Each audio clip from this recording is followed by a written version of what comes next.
Did you want to start with whatever questions you have, or you just want me to run with it? You can run with it, and if I come up with things along the way, I'll either save them for the end or ask as we go along. Okay. I want to give you just a couple of statistics right off the bat, because a lot of people don't know this about us. First of all, in the old CCR, the old system that the government used to basically to track payment is what it is, and that is a part of SAM now. In the old CCR, there was over 650,000 small businesses that were active. More than 500,000 small businesses were active to sell to the federal government in the old system. In the new system, a lot of people don't know this, but there's less than 1/5 of the competition today that there was 5 years ago. There's out of the 1.2 million for-profit vendors that are in SAM right now, over 900,000 of them are inactive. So there's only about 300,000 active for-profit vendors, and more than half of those are big business. But let's just say, for argument's sake, half are big and half are small. That means there's only about 160,000 small businesses that are active in SAM, compared to 650,000 5 years ago. So you literally have less than 1/5 the competition you did 5 years ago. Right.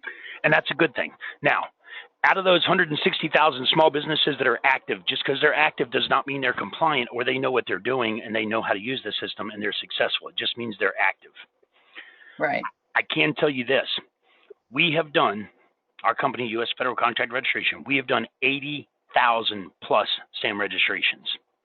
So we're literally responsible for half the small businesses that actively sell to the government right now.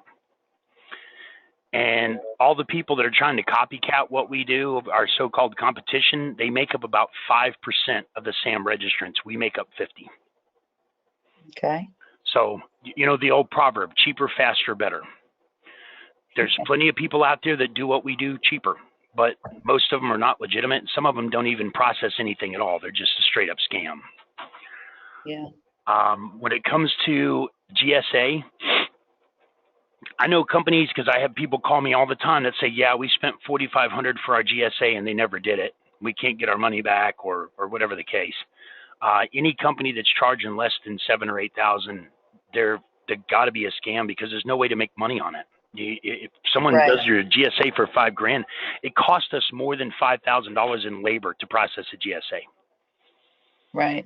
So for us to do it for less than $5,000-6,000, we're going to lose money. We don't even bother. We don't touch it.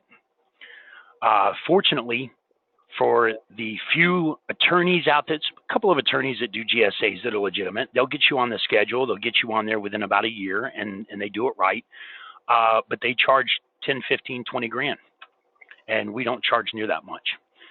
I know it's difficult when you go to the powers that be and say, hey, we need to spend, X number of dollars. And they're like, well, this guy said he would do it for half that. It's difficult to get them to understand this concept, but the best way to show them, simply go to our state's attorney, state of Florida, Pam Bondi.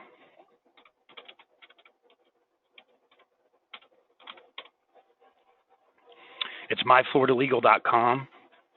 And if you go to her website and put in the word GSA, you'll see the guys that I'm talking about right here.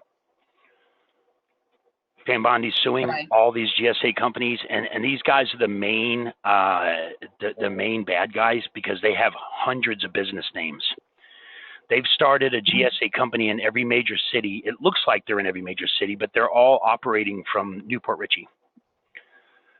And she's in the process of shutting them down, and we're in the process of helping her shut them down, because they give everybody a bad name. Right. Now, the one thing that we do that no one else does, and this is part of our agreement with Pam Bondi, we don't, unless you insist, we don't charge you for the entire GSA up front. We do payments. And the reason we do that is because not everybody qualifies for GSA.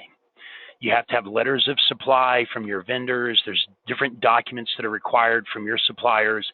And if you can't get those documents, there's even, no matter how much we want to get you on that schedule, we can't if you're not able to provide us with the documentation that's required.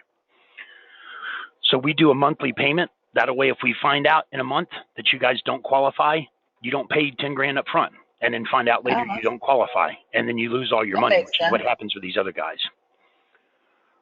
We do it on a monthly payment. If we find out next month you guys are not a good fit, or maybe you need to wait another year before it's a good time, maybe it's just not the right time frame for you, or you don't qualify, you don't pay any more money and you get credit for any payments that you've made. Okay. All right.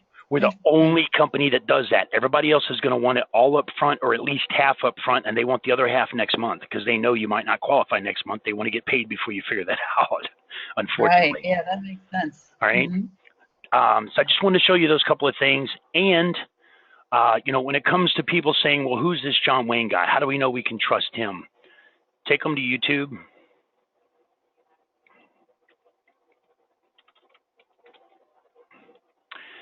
And search pretty much any government-related subject. Yeah, you're all over the place. All over it. I love it. Government contracting, government contractors, government contracts, any subject. If I'm not number one, I'm number 2 or 3, and I'm slowly creeping down to number 1. I'm number 1 in over